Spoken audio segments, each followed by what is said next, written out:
all excited to know more about stock market. For today's video we were going to tackle about a book review about stock market. This book review is all about Berkshire Hathaway Letters to Shareholders by Warren Buffett.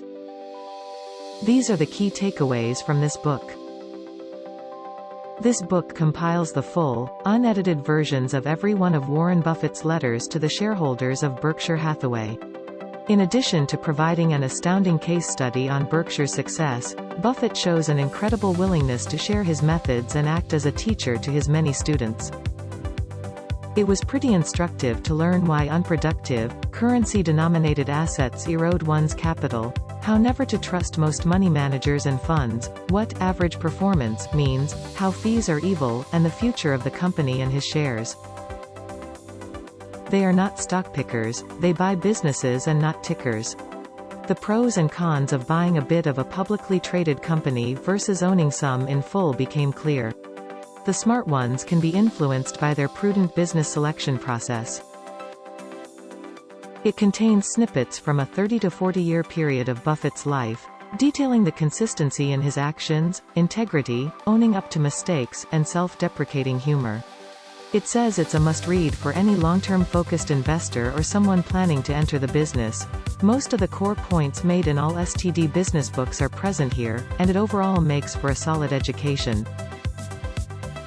Buffett is sometimes criticized in the financial media for being folksy, and not offering more concrete insights on investment analysis due to his refusal to recommend specific stocks. Yet, in these letters, he lays out precisely how he has thought about large and sometimes very complex investments that he has made over time. Some of the lesser known of these include 1.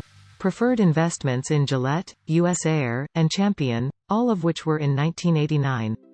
Although Gillette was very successful and has gotten a lot of attention, and US Air has been held up as an example of failure, Buffett made a significant profit after dividends on the US Air preferred as well, though he admits it was a mistake. 2. Bankruptcy investment in Finova, 2000, in which Berkshire Hathaway led the plan of reorganization with Leucadia, which involved a backstop bid at 70C for the takeback notes, but which Berkshire subsequently backed out of due to the September 11 attacks, which allowed the offer to be cancelled and affected the value of certain aircraft leases Finova held. 3. Distressed debt investment and subsequent bid for Fruit of the Loom's entire business 2001. 4.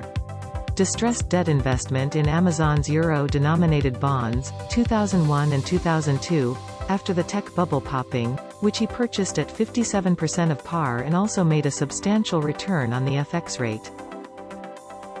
5. Control the purchase of Clayton Homes, 2007, and the usage of Berkshire's credit rating to guarantee wholly owned mortgages issued by Clayton to help buyers finance their homes while charging Clayton a 100 BP spread for this benefit. This led Clayton to increase its market share significantly as others in the industry washed out as securitization financing dried up in the '08 crisis.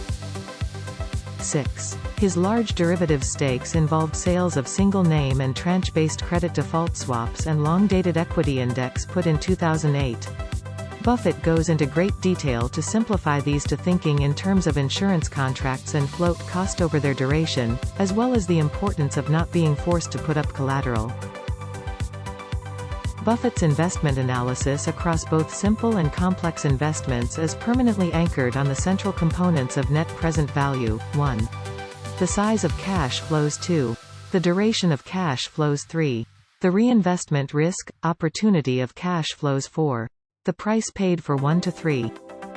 His deep understanding of these ingredients undoubtedly is what drove him to the insight that insurance float creates below risk-free financing and is, therefore, 1. Better than equity since it can pay you through underwriting profits, and 2. Is far less valuable as a liability than stated on the books, and may be an asset. Because of his exceptional understanding of capital allocation, he knows how to properly incentivize managers and devote capital to the most effective use, despite a highly decentralized corporate structure, with only 13 people at headquarters in Omaha. These skills have also undoubtedly helped ensure profitable insurance underwriting, where very arcane and bespoke contracts have to be priced at appropriate odds in what is effectively a commodity business with no barriers to entry. That's all. Thank you for watching. I hope you learned many new things about the stock market. Kindly subscribe to our channel and click the notification bell. Also, follow our Facebook page to learn more about the stock market.